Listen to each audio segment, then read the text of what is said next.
Welcome to MRR news. వాళ్ళకు బాధ కలుగుతుంది. దానికి నేనేం చేయను. హిందూ ధర్మం ప్రకారం సతీ సమేతంగా రావాలి. భార్య లేకపోతే అదొక డిఫరెంట్ ఇష్యూ. గతంలో రాజశేఖర్ రెడ్డి రాలేదు, జగన్మోహన్ రెడ్డి రాలేదు. ఈ భారతి పేరు ఎత్తానని వాళ్ళ కోపం. నేను ఎందుకు ఎత్తకూడదు భారతి పేరు? ఆమె వస్తే ఆమెను ఎందుకు నేను ప్రశ్నిస్తాను? ఆమె రాలేదు కదా. ఇవన్నీ పెట్టుకొని బీఆర్ నాయుడు టీటీడీ చైర్మన్ ఉంటే నా ఆటలు ఏమీ సాగవు, రోజుకొకటి వస్తూ ఉన్నాయి అనే ఉద్దేశంతో ఈ బురద జల్లే కార్యక్రమం.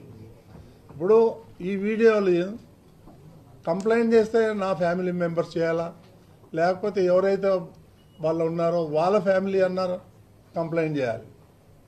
ఎవరికైనా కంప్లైంట్ చేశారా? ఎవరికైనా చెప్పారా?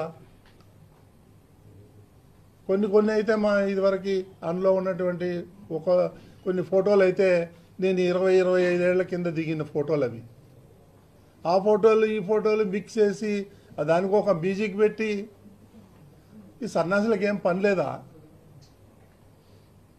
నన్ను వ్యక్తిగతంగా టార్గెట్ చేస్తే నేను మీడియాలో ఉన్నా, నీకు చుక్కలు చూపిస్తాను. నీకు కానీ సుబ్బారెడ్డికి కానీ.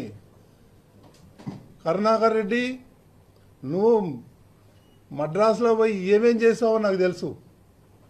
వైవి సుబ్బారెడ్డి ఏమేం చేసావో నాకు తెలుసు. అవన్నీ బయట పెట్టమంటారా? ఇవన్నీ చీప్ పాలిటిక్స్ నా దగ్గర జరగదు. అర్థమైందా? నేను హైదరాబాద్ నడిబొడ్డున నేను ఉండి వ్యాపారం చేస్తున్నా. నేను ఎవరికి భయపడేవాడిని కాదు.